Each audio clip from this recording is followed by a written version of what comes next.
Hey everyone, welcome to MGR vibes. അപ്പോൾ ഇന്നൊരു അടിപൊളി ബ്രേക്ക്ഫാസ്റ്റിൻ്റെ റെസിപ്പി ആയിട്ടാണ് വന്നിട്ടുള്ളത്. ചാനൽ ആദ്യമായിട്ടാണ് കാണുന്നെങ്കിൽ എല്ലാവരും ഒന്ന് സബ്സ്ക്രൈബ് ചെയ്ത് സപ്പോർട്ട് ചെയ്യുക, തൊട്ടടുത്തുള്ള ബെല്ലൈക്കൺ കൂടി പ്രസ് ചെയ്യുക. അപ്പോൾ ഈ ഒരു ഐറ്റം എങ്ങനെയാണ് ഉണ്ടാക്കുന്നത് നമുക്ക് നോക്കിയാലോ. അപ്പോൾ ഇതിനായിട്ട് ഞാനൊരു പാത്രത്തിലേക്ക് ഈ ഒരു തവിയുടെ അളവിനാണ് കേട്ടോ പൊടികളൊക്കെ എടുക്കുന്നത്. അപ്പോൾ ഈ ഒരു തവിക്ക് കണക്കായിട്ട് ഞാൻ 1.5 തവി മൈദപ്പൊടി എടുത്തിട്ടുണ്ട്. പിന്നെ വേണ്ടത് ഗോതമ്പ് പൊടിയാണ്. അതുപോലെ തന്നെ സെയിം അളവിൽ 1.5 തവി ഗോതമ്പ് പൊടിയും കൂടെ എടുത്തിട്ടുണ്ട്. ഇനി ആവശ്യമായിട്ടുള്ളത് 2 ഉരുളക്കിഴങ്ങാണ്. ഞാൻ ഇതുപോലെ വേവിച്ചെടുത്തുകൊണ്ട് വന്നിട്ടുണ്ട്. ഇനി ഇതിൻ്റെ തൊലിയൊക്കെ കളഞ്ഞൊന്ന് ഉടച്ചെടുക്കുന്നുണ്ട്.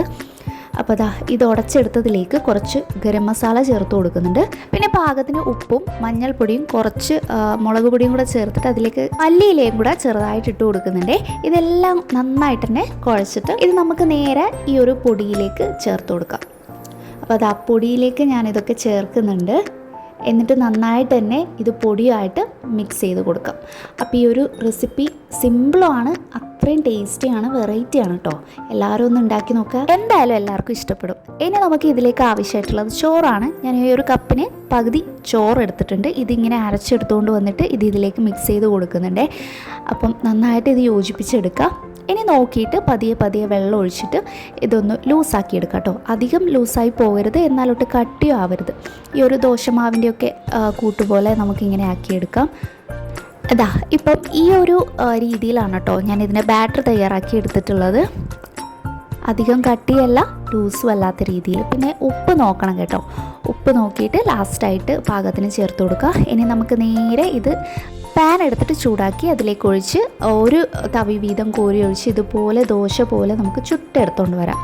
അപ്പോൾ ഞാനിതാ കാണിച്ചു തരാം. നന്നായിട്ട് തന്നെ വൺ സൈഡ് ആയിട്ടുണ്ട്. ഇതിന് മുകളിലായിട്ട് കുറച്ച് എണ്ണ തൂത്ത് കൊടുക്കുക കേട്ടോ, എന്നാൽ ഒരു പ്രത്യേക ടേസ്റ്റാണ്.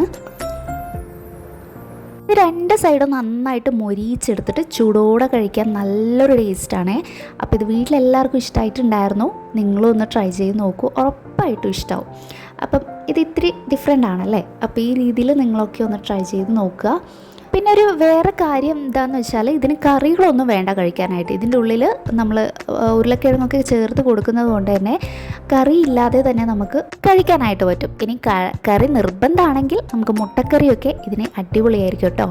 അപ്പോൾ നല്ല സോഫ്റ്റ് ആയിട്ടുണ്ട് സംഭവം. അപ്പോൾ എല്ലാവരും ട്രൈ ചെയ്ത് നോക്കിയിട്ട് ഫീഡ്ബാക്കൊക്കെ അറിയിക്കുക. ഉടനെ നെക്സ്റ്റ് വീഡിയോ ആയിട്ട് വരാം. ബൈ.